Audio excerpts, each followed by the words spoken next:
स्वागत है आपका the advance agriculture YouTube channel पर। आज की इस वीडियो के माध्यम से दोस्तों आपको बतलाएंगे गेहूं की उन्नत खेती। जब भी आप गेहूं की खेती करते हैं तो वैरायटी का चुनाव करने में काफ़ी बड़ी समस्या का सामना करना पड़ता है कि कौन सी वैरायटी लगाएं और जो वैरायटी हम लगा रहे हैं उसका उत्पादन कैसा रहने वाला है। तो आज की इस वीडियो के माध्यम से गेहूँ की एक उन्नतशील किस्म HD 2967 के बारे में डिटेल से संपूर्ण जानकारी साझा करेंगे। यह कोई प्रमोटेड वीडियो नहीं है बल्कि रियलिटी पर HD 2967 ग्राउंड लेवल पर खेतों पर कितना उत्पादन देखने के लिए मिलता है, क्या सच्चाई है, गिरने की समस्या तो नहीं है, और बोनी के समय आपको कौन कौन सी खादों का प्रयोग करना चाहिए, बुआई का सही समय क्या है, संपूर्ण जानकारी डिटेल में साझा करने वाले हैं। तो जो HD 2967 जो दोस्तों वैरायटी की बुआई का जो सही समय है 15 अक्टूबर से लेकर 30 नवंबर के मध्य आप बुआई कर सकते हैं। लेकिन मध्य अक्टूबर पर यदि आप HD 2967 वैरायटी को लगाते हैं, बुआई करते हैं तो बहुत अच्छी बढ़वार लेने वाली है। तो कोशिश करिए अक्टूबर के दूसरे तीसरे सप्ताह तक आप बुआई कर दीजिए। 1 एकड़ में 40 से 45 किलोग्राम सीड्स की रिक्वायरमेंट आपको पड़ने वाली है। 1 एकड़ में 45 किलोग्राम से ज़्यादा सीड्स की बुआई आप ना करें और एक पौधे से 15 से 16 फुट आप देखने के लिए मिलते हैं।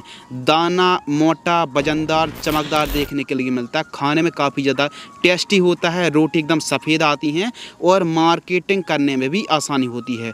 तो एक प्रकार से जो उपज है इसको लेकर कोई ज़्यादा कॉम्प्रोमाइज़ नहीं है। बढ़िया हमको एक अच्छी क्वालिटी की ईल्ड उपज देखने के लिए मिलती है। बाल की जो लंबाई है, वालियों की लंबाई 13 से 15 सेंटीमीटर तक होती है और इसको आप मध्य प्रदेश, उत्तर प्रदेश, बिहार, राजस्थान, गुजरात, पंजाब, हरियाणा, दिल्ली, बंगाल के अलावा अन्य राज्यों पर जहां गेहूं की खेती होती है वहां पर आप इस वैरायटी को 2967 किस्म को आप लगा सकते हैं। यह एक विकसित वैरायटी है, रिसर्च वैरायटी है।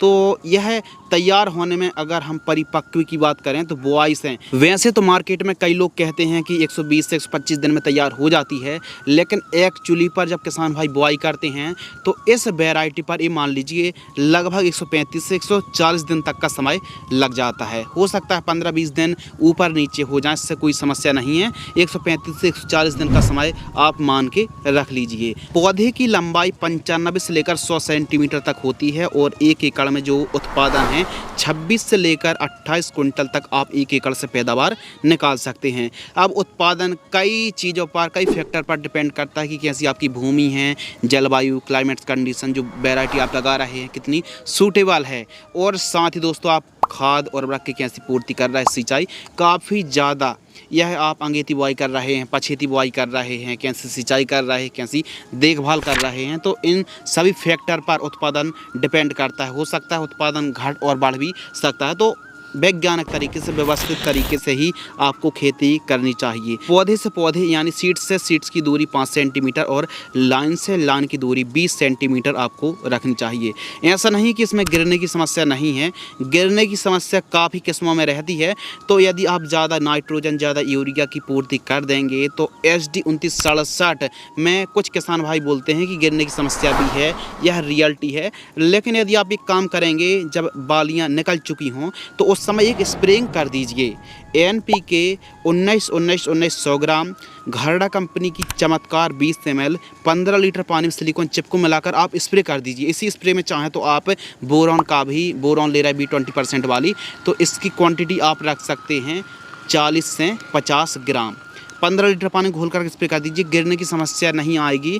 और फास्फोरस, पोटास की पूर्ति करिए, जड़ें मजबूत रहेंगी तो गिरने की समस्या नहीं आ पाएगी। और जो सिंचाई आप कर रहे हैं, एरीगेशन कर रहे हैं, फ्लैट एरीगेशन करें, यानी पानी जो है खोल कर आप दीजिए, फ्लैट एरीगेशन करिए, स्प्रिंकलर से सिंचाई मत कीजिए। रोग बीमारियों के ऊपर अगर बात करें तो जो रस्ट है और झुलसा काफ़ी हद तक इस वैरायटी पर कम देखने के लिए मिलता है और कहीं कहीं पर बहुत कम मात्रा पर रस्ट का प्रकोप देखने के लिए मिलता है। तो कहने का मतलब दोस्तों ये है कि इस वैरायटी को आप लगा रहे हैं तो क्या श्रीराम सुपर 303 से यह वैरायटी बढ़िया है या फिर नहीं। वीडियो को लाइक कर दीजिए, वीडियो को अंत बताएंगे कि यह श्रीराम 303 सुपर से बढ़िया है कि नहीं। बाकी HD 2967 का जो 40 का पैक आता है, बैग आता है, 1000 से 1200 रुपये तक की कीमत देखने के लिए मिलती। 4 से 5 सिंचाई तक करनी पड़ सकती हैं। इसके अलावा दोस्तों बात करें कि आप बुआई जब कर रहे हों तो 50 किलोग्राम जिप्सम, गोबर खाद 1 ट्राली तो आपको इस्तेमाल करनी ही करनी चाहिए। बाकी DAP, MOP और यूरिया, सल्फर, इनका प्रयोग आपको जरूर करना चाहिए बुआई के समय। हम बहुत जल्द एक न्यू वीडियो लाएंगे और A to Z तो वीडियो अपलोड हो ही चुकी है।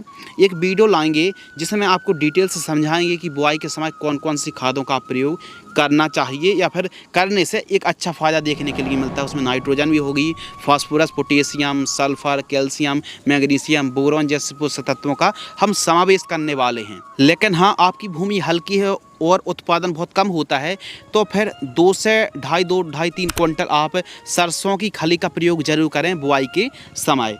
अब बात करते हैं कि क्या HD 2967 जो वैरायटी है श्रीराम सुपर 303 से बढ़िया है कि नहीं। दोस्तों अगर हम कंपेयर करें, अगर जीरो ग्राउंड लेवल पर अगर हम बात करें फील्ड पर, तो यह जो वैरायटी है इससे आगे निकल जाती है श्रीराम सुपर जो वैरायटी आती है 303। इस वैरायटी से उत्पादन अच्छा देखने के लिए मिलता है। तो आप यदि कंपेयर कर रहे हैं कि 2967 को लगाएं या फिर 303 श्रीराम की, तो श्रीराम की 303 जो वैरायटी वो इस वैरायटी से बढ़िया उत्पादन दे सकती है। समय में बुआई करें, प्रॉपर सिंचाई करें, प्रॉपर इरिगेशन फर्टिगेशन करें, उत्पादन आप बढ़िया निकाल सकते हैं। यदि आपको यह वीडियो पसंद आती है तो वीडियो को लाइक करें। जय हिंद, वंदे मातरम।